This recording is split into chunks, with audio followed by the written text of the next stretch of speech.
stai așa. Stai, scuze. Scuze. Mamă. Ok. Ți se poate întâmpla și ție să dai de fostul sau de fosta la un party. Adică vii bine mersi, cu chef de viață, cu chef de distracție, cu chef de ce vrei tu și ea, ca poți la fostul, e fix acolo cu una genul top model.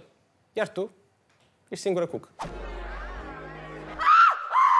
Ok, respiră, încearcă să nu te panichezi, că dacă te vede așa o să creadă că încă îl iubești.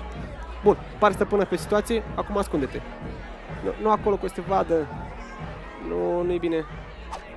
Nu cred că ești ok. Ridică-te să vezi ce se mai întâmplă. Da, gata, te-a văzut. În fine, important e măcar să nu pară că ești singură. Uită-te în jur, care arată cel mai bine. Gata, ăla, ia-l de mână. Dar nu-l cunosc. De asta stă ție car un drum, prefăte că e iubitul tău. Iubi, te rog să nu stăm mult, că nu uita, mâine mergem la Paris să facem shopping. Ok, nu te vrea nici el, nu-i bai.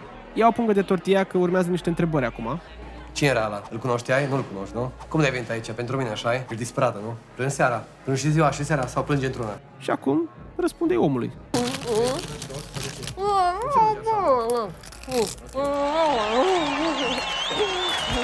Antrenori de party!